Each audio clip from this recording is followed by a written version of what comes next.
Mario Sonic series is a weird guilty pleasure of mine. I have fond memories of playing the original to occupy 9-year-old me while we moved house. I played up to 2012 Olympic Games throughout my childhood and they brought my siblings and I hours of fun. But today we're going to talk about the original Winter Games, which released in 2010, particularly the DS version's story mode. Now, people are probably wondering why the hell I want to talk about a party game from 2010, 12 years after it initially released. Well, I bought it for the nostalgia in a random CEX while with my friends and wanted to tell more people how criminally underrated it is. But enough about my weird DS game childhood, let's just get into the story. So our adventure begins in February 2010 for the Winter Olympic Games, obviously. They're just about to start when suddenly, Bowser and Dr. Eggman join forces to ruin it for everyone. Bowser uses his fire breath, presumably, to melt all the snow in wherever this is. At this point in the story, they don't say if they're held in Vancouver like the real 2010 Olympic Games, or if it's in a random fantasy world filled with Mario and Sonic characters. Though, according to the Mario Wiki, it's in a place called Christmas Village. I'm not calling it that, the name is kinda rubbish. Either way though, I'm both impressed and baffled by Bowser's lung capacity here. He used his fire breath to melt the snow of a whole country by himself. How is he still talking after as well? Anyway, back to the story. So after Bowser uses the power of the Fire Nation to attack Not Canada, Eggman uses the power of sucking and complicated cages to capture the snow spirits. They plan to use their power to make snow for their own Winter Olympic Games, but one of them escapes, which is where we come in. Frosty, the remaining snow spirit, begs Mario and Sonic for help. Yeah, I know, really creative name. They said yes, and our adventure begins in Frost Town, after Toad teaches us what a sign is for about 5 minutes.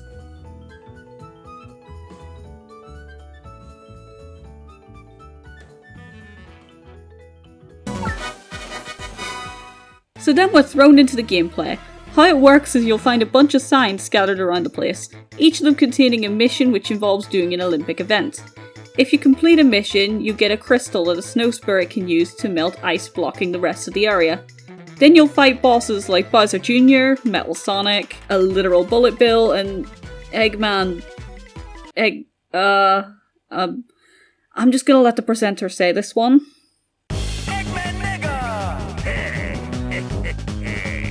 Yeah, you heard that right. This is a real character. I don't know what Sega was thinking with that name, and it aged really horribly. Anyway, when you defeat a boss, either more of the town you're in, or even another part of Not Canada is unlocked after saving a snow spirit. It's kinda like how when you defeat a gym leader in Pokemon, the path to the next town opens, except you replace the gym leaders with Mario and Sonic villains, the gym badges with sentient snowflakes, and the Pokemon with your friends. Speaking of friends, they are one of the highlights of this game. At some of the mission signs, Mario or Sonic's friends will challenge you to a mission. If you beat them, they will join your cause and actually help you on your quest. Whether that be through a one-off minigame, more missions, or Peach and Amy shooting Bowser and Eggman with rifles. Okay, I'm joking about that last part, though these dialogue boxes are amazing. These missions are pretty good, and there's a little flexibility in which ones you feel like doing at any point, minus a few locked behind certain characters or the odd tutorial mission. So if you're having trouble with an awkward one, there's at least 2 or 3 extra available for you to do instead. Plus, if you're really bad at the game, there is a noob feature in the form of a shy guy who gives out free passes that outright skip missions, even bosses. I'm personally not a fan of these hand-holdy features, but it's a game aimed at kids after all. Meanwhile, the minigames are more hit or miss. They play like Mario Party DS minigames in that they often utilise all the DS's capabilities. The only difference being that they aren't as polished. Some of them are kinda cool, like the one with Blaze where you're pushing blocks in the right places and melting ice with her fire powers. But then you got the one with Wario where you have to fart on a chain jump. Maybe I just didn't have the technique down or something, but it felt really clunky and timing the farts was awkward as hell. Even beyond the minigames, there's things in the overworld only Mario or Sonic can do too. For example, only Sonic can jump on springs, while only Mario can go through pipes. It's nice seeing both of our protagonists have their moments, even if I personally think it favours Sonic slightly more often. The story mode also has various collectibles. You can find maple trees scattered around with Olympic history written on them, and yet this game tried to tell me this wasn't Canada. Regardless, you can also find white stones in pots, crates, chests, and even under the snow, a la Mario and Luigi style. You can bribe Rouge with them to get Olympic artifacts, then back in Frost Town there's a museum where you can see them all. Kid me was obsessed with finding these white stones, and adult me still enjoyed it 12 years later. Collecting shiny things and learning pointless historical information? Sign me up! As for the music, it's okay at best, but there are some really good bangers in here, like Sparkle Town.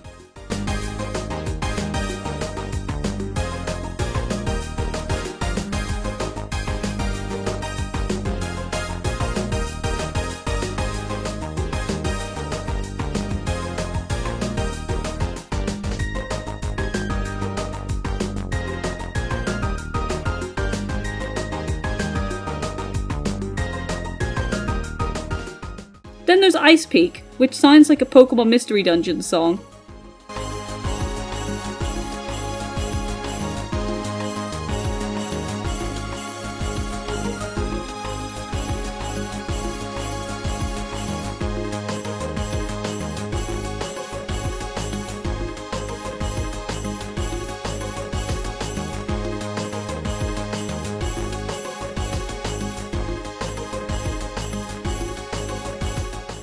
The enemy appears music is a bit repetitive, but the boss music when you're playing a game against one of the villains really makes you quiver in your snow boots.